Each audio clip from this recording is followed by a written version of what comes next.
For centuries, our lives have been shaped by a simple, powerful idea.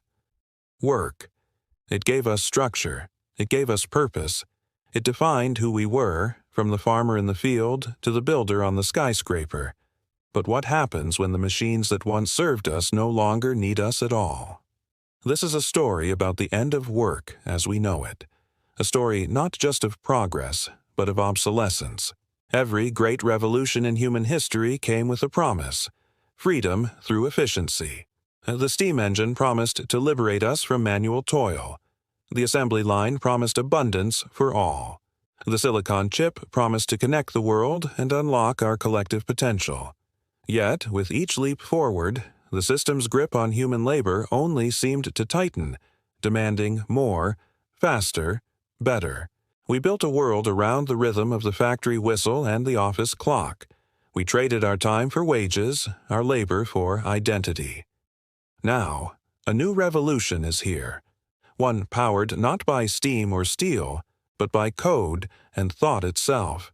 And the anxiety it brings feels different. It's a quiet, creeping unease you see in the eyes of office workers staring at spreadsheets, knowing an algorithm could do their job in seconds. It's there in the sterile hum of the self-checkout machine, a ghost where a cashier once stood. It echoes in the unsettling beauty of art and music generated by an intelligence that has never felt a single emotion. The fear isn't new, but this time, it's not just our muscles being replaced, it's our minds. We've been here before, or so the story goes. History tells us that machines have always taken jobs. We see it in the grainy black-and-white films of the Industrial Revolution. Steam-powered looms displacing weavers, great iron horses making stagecoaches obsolete. Factory floors swelled with workers, and cities grew from the dust. Each time a technology destroyed a profession, it was said to have created a new one. The farmhand became a factory worker. The factory worker's child became a coder. Disruption was followed by creation, a painful but ultimately productive cycle. We believed this was an unbreakable law of progress. But the fundamental assumption was always that new jobs would require human ingenuity. What happens when the machine can learn, adapt, and create on its own? This time, the cycle might just be broken. This new age of automation doesn't end capitalism. It perfects it, concentrates it into the hands of a few. On one side of the divide, you have the architects of this new world, the AI entrepreneurs, the venture capitalists, the investors whose wealth multiplies while they sleep. Their algorithms are the new engines of profit, running on data and electricity, unburdened by human needs. On the other side, the vast majority.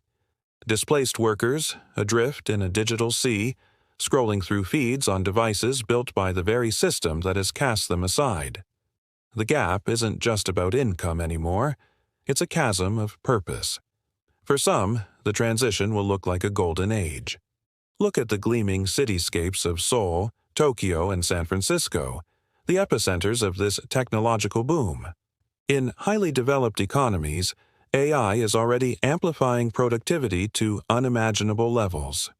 South Korea, a nation that has relentlessly embraced automation, sees its economic growth powered by machines that never sleep, never complain, and never go on strike. For these nations, AI represents the ultimate competitive advantage, a promise of continued prosperity in a world of finite resources and aging populations. They are the winners of the AI age, soaring on the thermals of digital progress. But progress for some is a storm for others. In the global south, the same technology that builds fortunes is draining lifelines. For decades, countries like the Philippines built their modern economies on the promise of outsourcing. Millions of people found their place in the global middle class working in call centers, in data entry, in the digital back offices of Western corporations. Their work was the engine of their families' hopes. Now, a silent collapse is underway. The lights are dimming in those once bustling call centers. Flickering computer monitors sit abandoned. Why pay a person in Manila to answer a customer's question when an AI chatbot can handle 10,000 conversations at once instantly, for a fraction of the cost. Their jobs weren't just outsourced, they're being evaporated. This is the cold, hard logic of the market. Place a human worker side by side with an advanced algorithm. The human needs a salary, benefits, time off. The human gets tired, makes mistakes, has good days and bad. The algorithm needs only electricity. It works 24/7, processes information at the speed of light, and learns from every interaction, becoming smarter with each passing second. When a machine can think, faster, cheaper, and without fatigue, the choice for a system optimized for pure efficiency becomes brutally simple. The market will not hesitate. It will choose the machine. Of course, the optimists will tell you not to worry. They point to a fragile promise of new jobs, a hopeful interlude in this unfolding drama. They show us images of people learning to prompt AI, to repair robots, to become cyborgs who collaborate with the very tools that threaten them. New industries will emerge, they say, just as they always have. But this optimism ignores a difficult truth. Not everyone can reinvent themselves every decade. How do you retrain a 50-year-old truck driver to become an AI ethicist? How does a former data entry clerk compete with a machine that can process the entire Library of Congress in a minute? The pace of change is accelerating beyond our human capacity to adapt, so we are left to wander through the quiet landscapes of this new reality. Empty offices where meetings once hummed with energy, abandoned factories that stand as monuments to a bygone era. We built our society on the bedrock of work. It was our contribution, our proof of value. We once believed that progress meant a better future, filled with greater meaning and purpose. But as the machines grow more capable, we are forced to confront the most disruptive thought of all. Perhaps the system we built, the engine of capitalism that has driven the world for centuries, may no longer need us at all. And if work is no longer our purpose, what is?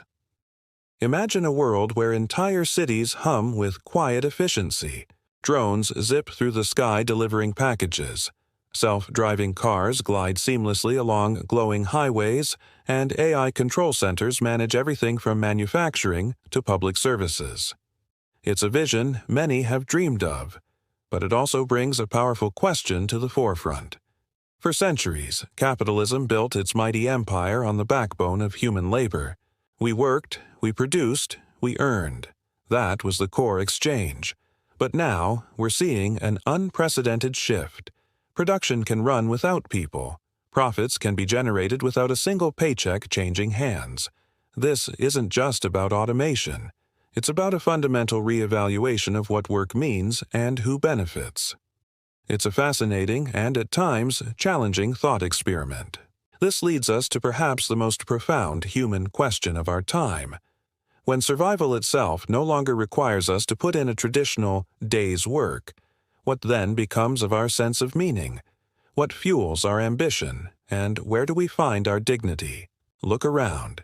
You see people lost in thought, staring at screens, but also artists pouring their souls into creations, and children eagerly learning, discovering new possibilities.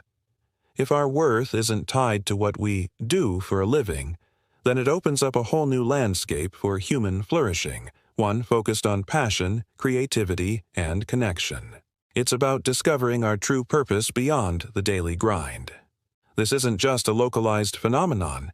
It's a global shift with immense implications. We see a montage of reactions playing out across the world. In developing nations, there are protests and calls for equity as traditional labor markets disappear. In advanced economies, innovation labs are bustling, creating the very algorithms that redefine work, pushing the boundaries of what's possible. Yet, there are also rural areas and communities feeling left behind, struggling to adapt to this rapid change. The divide, surprisingly, isn't just between nations anymore. It's increasingly between those who own and control the algorithms, the digital architects of this new world, and those whose roles have been transformed or even replaced by them. It's a complex puzzle, but one we can definitely solve together. But here's the hopeful truth. History reminds us, time and again, that technology is never destiny. We are the architects of our future. We have the power to shape these powerful tools for the greater good. We can absolutely build systems that reward creation, innovation, and human connection, not just consumption. Imagine economies that value community building, artistic expression, scientific discovery, or simply the joy of learning. We can design societies where every individual has the opportunity to thrive, contribute, and find fulfillment, regardless of whether a machine can do their previous job. This isn't about rejecting progress. It's about guiding it with intention and heart. As the sun rises over a quiet, hopeful city, casting a warm, golden glow, it reminds us that every revolution eventually comes to an end, and where it ends is entirely up to humanity. The machines, with all their incredible capabilities, may not need us in the traditional sense, but the future absolutely still does. It needs our creativity, our empathy, our vision, and our unique human spirit to guide the path forward. Let's remember that the true value of work was never just in the labor itself. It was always in the incredible journey of being human, of connecting, creating, and evolving. Thank you so much for joining me on this thought-provoking journey today. What are your thoughts on this future? Let me know in the comments below. If you enjoyed this discussion and want to explore more big ideas, please hit that like button, subscribe to the channel, and ring the notification bell so you don't miss our next adventure. Your support means the world.